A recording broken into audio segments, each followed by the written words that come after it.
두 달 전 부동산 규제 해제 지역에 포함된 양주, 동두천과 달리 포함되지 못했던 의정부시. 지난 10일 규제 해제 지역에 포함되면서 부동산 경기 활성화에 대한 기대가 커지고 있습니다. 경기도가 호주 시드니 공항에서 7억 원 상당의 마약을 밀반입하려다 체포된 경기도 공무원을 직위 해제했습니다.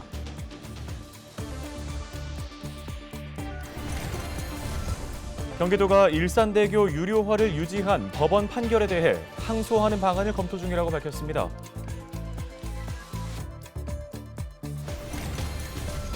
집 주변에 멋진 가로수길이 있다면 마음의 여유를 느낄 수 있는데요. 포천 송호지구 주민들 가로수로 고통을 겪고 있습니다. 어찌된 일인지 자세한 내용 전해드립니다.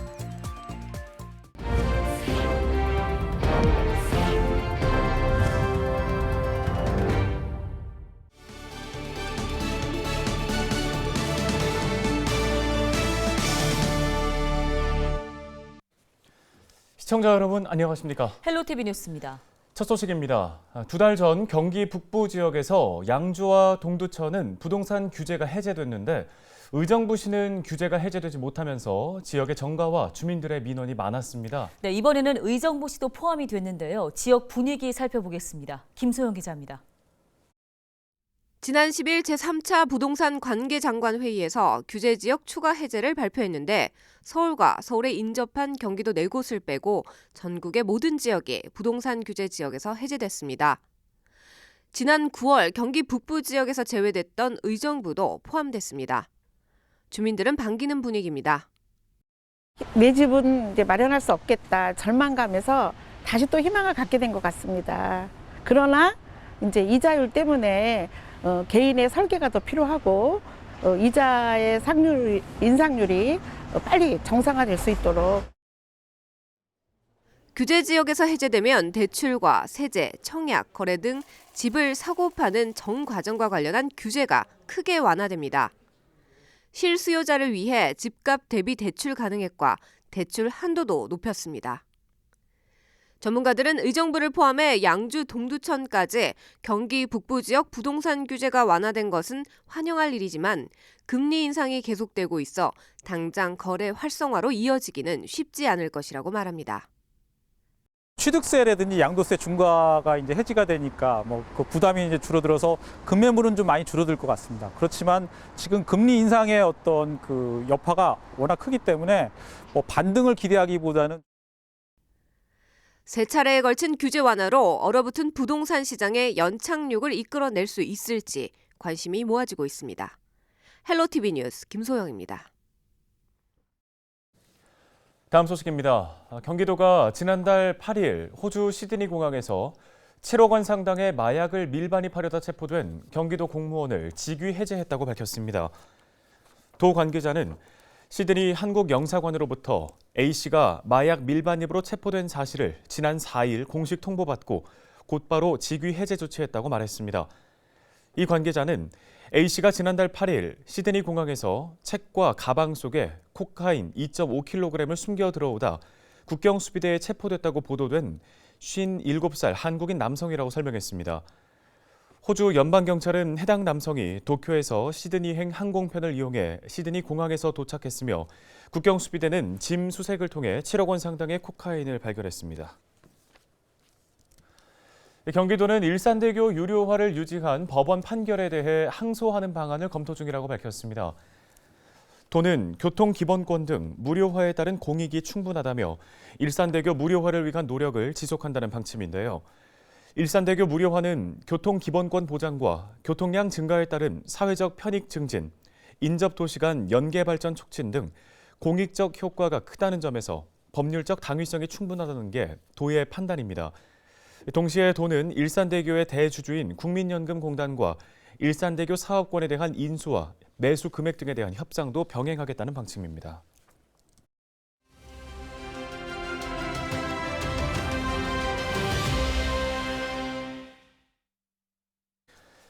보통 거주지 근처에 멋진 가로수길이 있다면 마음의 여유를 찾을 수 있을 텐데 모든 곳이 그렇지는 않은 듯합니다. 바로 포천 송우지구 주민들이 가로수로 인해서 고통을 겪고 있다고 하는데요. 네, 어찌된 일인지 포천시 의회 안혜경 의원을 연결해서 관련 이야기 나눠보겠습니다. 안녕하십니까? 안녕하세요. 예, 송우지구 주민들 가로수 때문에 지금 몸살을 앓고 있다고 하는데요. 어떤 이유에서입니까? 송우지구 그 3단지 앞 상가 단지에 메타세카이가 심어져 있어요. 포천시가 20년 전에 식재한 나무입니다. 그 메타세카이는 주로 그 고층 건물에 있는 어무 가로나 자동차 중심 가로의 적절한 수정인데 지역과 어울리지 않을 뿐더러 그 상가 건물 입주자들은 나무 뿌리가 건물에 손상을 일으키고 있어 재산 피해와 안전에 큰 위협을 느끼고 있습니다. 그리고 또 그 가로수가 난잡하게 심어져 있어서 부모가 아이의 손을 잡고 걷기도 어렵고 심지어는 그 뿌리가 뻗으면서 보도블록이 훼손되고 보행자가 큰 부상을 당한 사례도 있습니다. 그리고 그 낙엽도 문제가 되네요. 그 가을이면 그 낙엽이 이렇게 붙어 있고 잘 쓸리질 않아요. 잘 썩지도 않고 그래서 그 상가에 있는 배로수를 막고 고인물이 집에 스며들어가지고 주민들이 많은 그 불편을 겪고 있습니다. 네, 이 문제를 시의회에서 제기하신 만큼 포천시에서도 상황을 좀 잘 알고 있을 듯한데요. 입장이 나왔을까요? 가로수가 굉장히 공익적인 가치로는 이루 말할 수 없습니다. 근데 지금 과거에 무분별하게 심어놓은 가로수가 우리 주민의 신체와 재산을 위협하고 있다면 이거는 좀 다른 차원의 문제인 만큼 시정의 대상이 돼야 된다고 제가 강력히 주장을 했고 또 우리 집행부에서도 그걸 반영시켜서 계속 단계적으로 이 가로수 문제를 해결하겠다고 회신이 온 지금 상황이고요. 의회에서도 이 문제 해결을 위해서 최선을 다하고 포천시 집행부와 입법을 만들어가기 위해서 노력을 할 것입니다. 네, 이런 상황이 지금 포천 내 송우지구만은 아닐까 싶은데요. 어떤가요? 맞습니다. 우리 시가 관리하는 가로수가 총 2만 천여 본에 달한다고 합니다. 네, 전반적으로 가로수로 인한 주민 피해 발생 현황을 체크할 필요성이 있어 보여요. 그리고 그 가로수의 순기능을 잘 살리기 위해 법령에서 규정하고 있는 민간 협의체 설치 역시 검토해야 된다고 생각합니다. 네, 알겠습니다. 말씀 여기까지 듣겠습니다. 포천시의회 안혜경 의원이었습니다.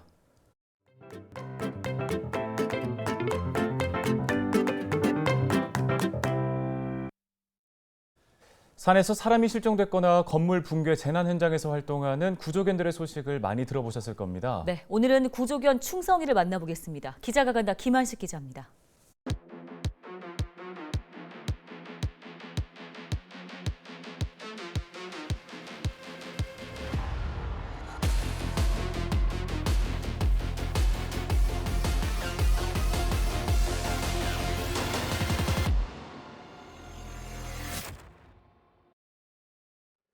산속에서 길을 잃은 치매 어르신, 체력이 다해 움직이지 못하는 등산객을 지키는 한 마리의 개, 무너진 콘크리트 사이에서 수색 작업도 펼칩니다.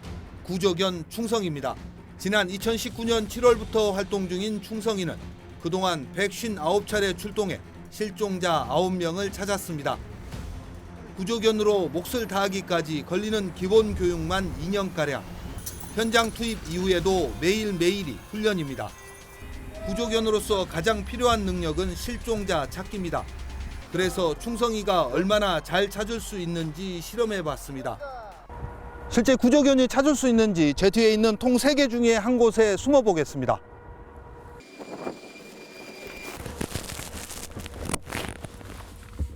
핸들러의 명령에 쏜살같이 뛰어와 냄새를 맡는 충성. 또 냄새를 맡고 안을 들여본 뒤 사람이 있는 걸 확인합니다.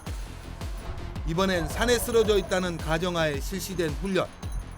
통 주변을 수색하다 곧바로 산으로 뛰어와 저를 찾아냅니다. 구조견이 활동하는 현장은 사람과 동물 등 다양한 냄새가 섞여 있지만 구조자를 찾아냅니다. 이분들에 의해서 움직인다. 그러면은 한 곳에서 난 냄새가 아니다 아닙니까? 그럼 기자님이 한 곳에 지금 가만 앉아 계시니까 여기서만 냄새가 난다 아닙니까? 그럼 그걸 쫓아가는 거죠. 구조견들이 투입되는 현장 대부분은 활동 범위가 넓고 며칠씩 수색을 진행해야 합니다. 한마디로 백사장에서 바늘을 찾는 강한 집중력과 강력한 체력이 필수입니다. 그래서 평소 강도 높은 훈련을 소화하며 어떠한 상황에도 달려갑니다.